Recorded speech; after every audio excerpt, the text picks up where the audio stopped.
Hi there, and welcome to this episode of Consciousness Empowerment. Here we talk about consciousness, wisdom, spiritual laws, and how to reach your fucking dreams. Today I'm going to talk about visualization, okay? What came to me is faith, all right? In Neville Goddard's book, The Law and the Promise, there's multiple stories about implementing the law, okay, as a corrective mechanism. I'm gonna go over three stories, okay? One is gonna be about a beggar and a guy who got upset at him. The second one is about a woman who wanted to give somebody a ride. The third one, what's the third one gonna be about? Let's do the photo. There's one with the photo. I might change the third one, okay? Because I know there was another one that I wanted to share. So stay to the end, because I'm going to share with you how I manifested my technique to manifestation. Very, very, very similar to the law of assumption technique. It is the law of assumption technique, but stay to the end to get it. All right. All right. Number one is going to be the beggar, right? So there's a beggar who came to this guy and said, "Hey, man, could you lend me some money?" And he said no, right? And this guy, he has been saying no to people. The guy who said no has been saying no to people for a long time. And it was because one day he gave somebody some money, and he came back, a beggar, right? Like a homeless guy. And he came back asking for more money, but this time he was drunk. So the guy who gave it to him, he was angry because, like, man, I gave you money, you wasted it on alcohol and drugs, and that he didn't have that much money that time. That guy who gave money, he didn't have much money, but with compassion, he gave it to him because he knew that, well, he's gonna make more money. That's what abundance is about. You give money because you're gonna get more. There's always more. There's always more. There's always abundance. Look at this oxygen. Unlimited. Look at all the trees. Unlimited. They're just growing naturally. And money and everything is made from the same stuff. We're all made of the same stuff. It's abundant.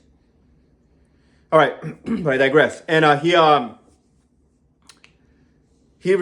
revises the scene and says that the guy told him, yeah, I'm just looking for a job right now, and things are tough right now. I have an interview, and you think you could spare some money? And so he said, yeah, don't worry, man, I got you. And he gave him $5. This is all in imagination. A little bit later, a couple days pass by, and he sees him again, and he looks a little bit different, right? I guess. I'm not sure if he looked different or not, but the same, the same. Come here.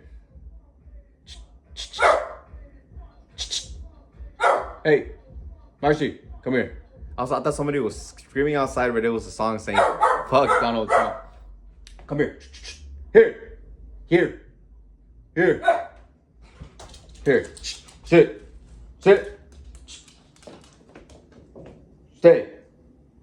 And he comes back to him and he tells him, hey, I want to say thank you for not giving me money and being so kind. And I say being so kind because I got a job after that, and I felt like I had to get a job, and now I have my dignity back. So, like, his imagination of him seeing the homeless guy or the beggar giving him money, and then him going for a job interview, it came true. So he helped them with money and a job because he saw him the way he wanted to see him. Because that guy honestly probably did want a job, okay? They just have so many limiting beliefs, so many things that just like took them down the wrong path, all right? Because they just focus on it. What you focus on is what you get. Focus on things of good rapport. Just like the Bible says, because the Bible is a psychological book. It's not a book based on fact, okay? It was created by people in the middle, over there in that area. Middle East, that area. And that's why we don't understand all of the analogies, because they're from over there and from that time. But we can get back to the basics of ask, believe, receive. It's there if you just read that shit. And basically, it's a God who gives you everything. But that God is your I am, your consciousness. That's why Moses says, I am who sent me. Jesus doesn't say, I, Jesus, am the way, the truth, and the life. I am consciousness. I am your your power of awareness. is God. Okay. All right, let's go on to number two. The second one. A lady again sees a lady get passed by the bus, and then it was an older lady, so she felt bad, and she visualized like that she gave her a ride, that because she was in the middle of the street, that she gave her a ride, went up to her and, hey, do you want a ride? I'll give you a ride. And then she took her, but she was in the middle of the street, so she couldn't do it. So she went up a little bit more, like another street or two, and it was at the light. And then the lady knocks at the door, right? After her visualizing that she gave her a ride, that older lady, out of breath, comes up and goes, boom, boom, boom, boom, boom. Hey, I missed my bus. I was wondering if you'd give me a ride. Wow. See, this is the power of visualization and assuming your wish to be true, your desire to be true.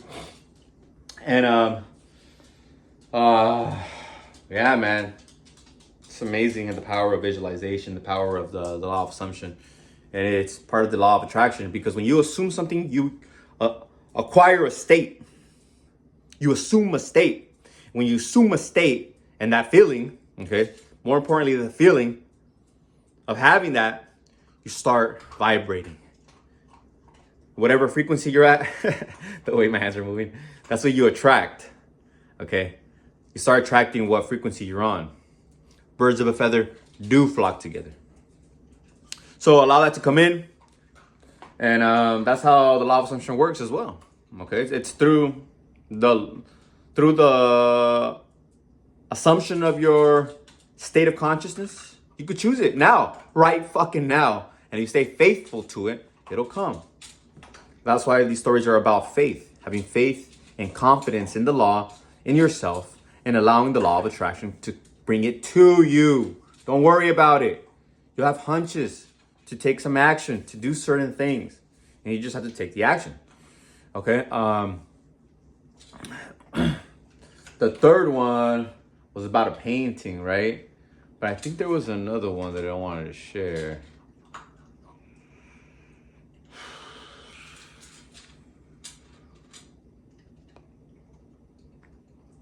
Let's do the painting. This woman and her husband set up a wall in their home for a certain boat picture. And they were looking for the boat, and then they found out that it was like too expensive for them. But they said, so what? We're gonna have it. And they started visualizing having it, despite the circumstance. Okay? And long story short, the husband is a salesman, and he goes to this house, and according to them, it was a little rundown house, and the guy couldn't pay the $10 fee. He said, I can't pay the $10 left of it. What I can do is I can give you this painting. And they looked at the painting that the guy, the salesman, the husband, was looking at. He's like, I know you were looking at my painting. I could give that to you, for the remainder of the balance. I don't know what he was selling, but he was selling something. He said, okay, I'll take it. And boom, they got it. See, you don't need the money. You don't need the money, and it'll just come to you. All right. So let's go on to the next thing. For me, it was knowing the laws. Okay. I manifested the things that I want because I study, I read Neville Goddard, or I watch The Secret. Lately, that's what I've been doing.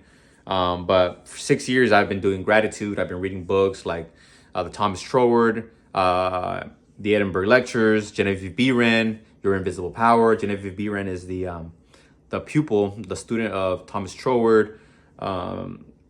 What is the other one? I love her too. She's a woman. She wrote the Game of Life and How to Play It.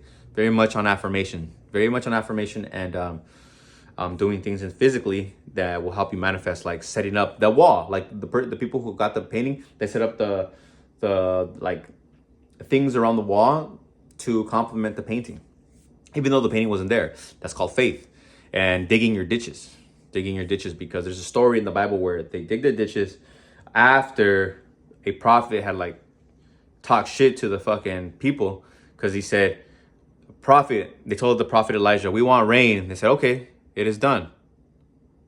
And then he comes back Hey, where's the rain at? Like, bro, didn't you guys want rain? Why the fuck aren't you guys digging the ditches? If you want money, why the fuck aren't you looking at the shit that you're gonna buy? If you want sex, why the fuck haven't you bought condoms and lube or whatever you're gonna use? You know, if you're more a little wild, you know, there's restraints and things like that. Health. If you want to go to the gym, why the fuck haven't you bought gym clothing and a gym or shoes and whey protein in your supplements? Why not? You know, if you want happiness, why aren't you setting daily activities that are going to raise your vibe, like working out? That should be non-negotiable. Non-negotiable. Shout out Wes Watson. Fucking love that dude, man. That will tell me a lot. He came at the right place. He came at the right time. And so this is how I manifested, okay? Applying what I learned, and then asking myself, how do I feel now that I have this? That's one of the most powerful things that have helped me. For example, I said, how do I feel now that I got a fat check from my attorney? How do I feel now that my Dodge Challenger is parked right there? How do I feel? Enter your goal and feel it. Just feel it. You can stay 20 seconds feeling the goodness of it. Just feel it. Or you can set a timer if you want. I do that sometimes. Sometimes I just count and just feel good. 2, 3, 4, 5, 6, 7, you know? And it'll happen. Have faith. I love you. Until next time. And make sure to like, comment, and subscribe if you like the video. Peace.